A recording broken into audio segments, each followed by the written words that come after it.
If there's one thing Travis and I weirdly agree on, it's that David Ferguson didn't take nearly the amount of accountability that he should have. And probably for two vastly different reasons. I mean, my motivation is simply just wanting justice for this community. This mafia group has hurt so many people, and when you're getting to the point where you're harassing and doxing minors that call you out just so you won't have to address the elephant in the room, I think that's a serious problem. The grudge I think Travis holds, and I quite frankly don't blame him, is the amount of damage David has single-handedly done to their reputation. I'd actually argue the community hates Travis more than they hate David at this point, because Travis is the one who's been actively picking fights with people about it.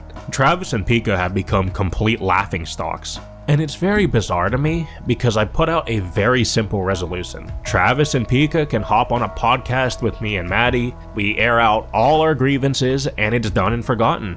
But they just refuse to confront what they've done. I mean, Pika is just continuing to go full internet Karen mode and censor jokes and criticism about her online. And then we have Travis, who is a middle-aged man who would rather just keep trying to intimidate little kids, and this guy has a daughter. I guarantee if some man his age did this shit to his daughter, he would be fucking furious.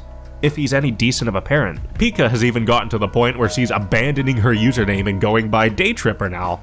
I mean, it's just so pathetic to me. When the resolution is that simple and you're really just doing everything you can to dodge responsibility. But the comment I want to address from David is him saying the following, because it really just shows how delusional he is. Personally, I think your videos create the chaos and division. Realize that had you felt there was a malevolent issue, you could have reached out to me with your concerns, when I prob would have been like, you know what, you're right, instead of putting countless people on blast for views, which death doesn't resolve any life problems in a healthy manner. First of all, I was never friends with you. Like, I don't know you on any personal level. If a friend is fucking up, of course I would reach out to them and try and resolve the issue before taking it public. The person who should have reached out to you with that concern was Pika, who was actually in your group chat and who was in my circle seeing all of this unfold.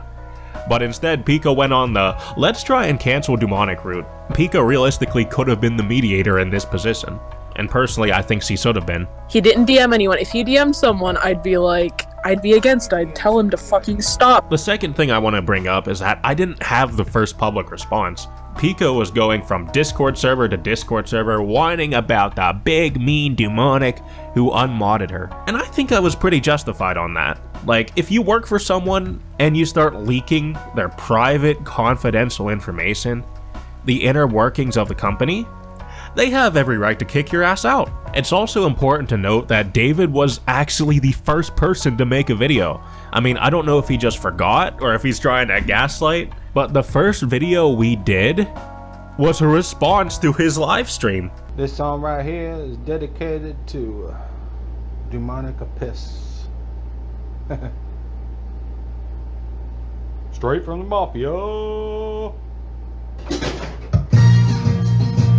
Hands up! Hands up!